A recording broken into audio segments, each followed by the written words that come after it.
Hello, Bachu. Let's look at this question.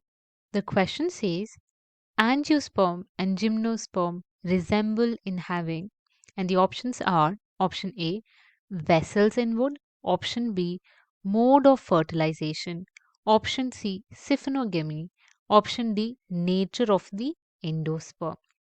सो इस question में हमसे क्या पूछा गया है? इस क्वेश्चन में हमसे पूछा गया है कि एंजियोस्पर्म और जिम्नो में क्या चीज़ कॉमन होती है।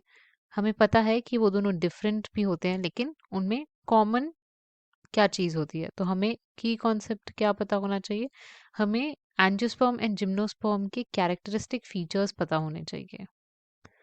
सो एंजियोस्पर्म्स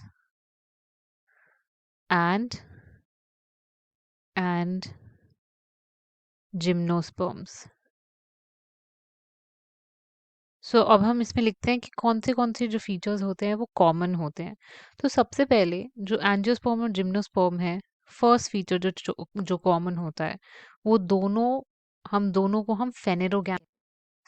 फेनेरोगैम्स का मतलब क्या होता है कि दोनों के दोनों सीड प्रोड्यूसिंग है, राइट? दोनों सीड प्रोड्यूस करते हैं।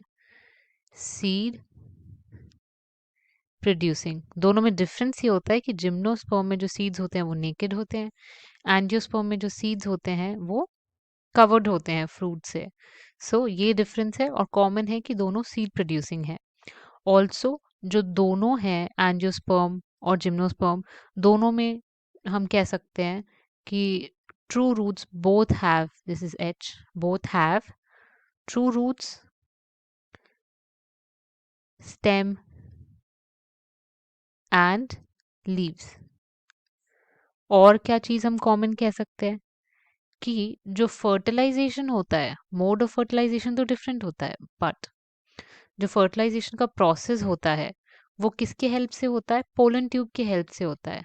Fertilisation with the help of pollen tube. ये जो है fertilization with the help of pollen tube, इसको हम क्या कहते हैं? इस प्रोसेस का एक यूनिक नेम है जिसको कहते हैं सिफिनोगैमी। इसमें क्या होता है कि अगर हम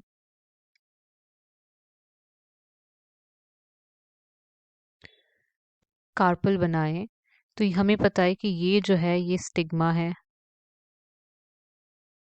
ये जो लॉन्ग ट्यूब है इसको हम स्टाइल कहेंगे, और आपको यहाँ पे मिलेगी ओवरी, ओव्यूल एक्चुअली, ओव्यूल। सो जो स्टिग्मा पे पोलन जब स्टिक करता है तो जो मेल गेमीट्स होते हैं वो पोलन ट्यूब के थ्रू ओवरी में एंटर करते हैं। इस प्रोसेस को हम कहेंगे सिफिनोगैमी। सो अब हम ऑप्शंस को देखते हैं कि इनमें से कौन सा ऐसा ऑप्शन है जिसमें एंजियोस्पर्म, कौन सा ऐसा कैरेक्टर है जिसमें एंजियोस्पर्म और जिम्नोस्पर्म कॉमन होते हैं। सबसे पहले ऑप्शन है option A, vessel in would. ये ऑप्शन जो है वो इनकरेक्ट है, बिकॉज जो वेसल्स होते हैं वो यूजुअली एब्सेंट होते हैं इन मोस्ट जिम्नोस्पर्म। कुछ जिम्नोस्पर्म्स में प्रेजेंट भी होते हैं, बट मोस्ट जिम्नोस्पर्म्स में एब्सेंट होते हैं वेसल्स। अगर हम ऑप्शन बी देखें, mode of fertilization, mode of fertilization दोनों में काफी डिफरेंट होता है। ये ऑप्शन भी इनकरेक्ट हो गया। सिफिनोगेमी, अभी हमने देखा कि सिफिनोगेमी जो है वो दोनों में कॉमन है, कि जो फर्टिलाइजेशन होती है वो पोलन ट्यूब की हेल्प से होती है, तो जो सिफिनोगेमी होती है वो एंजियोस्पर्म में भी हमको देखने को मिलती है एंड जिम्नोस्पर्म में भी हमको देखने को मिलती है। तो ये जो ऑप्शन सी हो गया ये हमारा करेक्ट आंसर हो गया।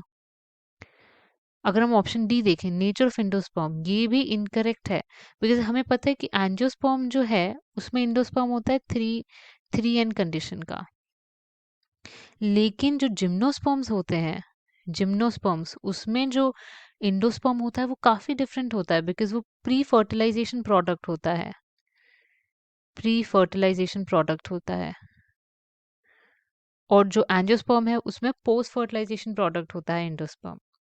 ये मेजर डिफरेंस है नेचर ऑफ इंडोस्पर्म में, ये एंजियोस्पर्म और जिम्नोस्पर्म की कॉमन फीचर नहीं है।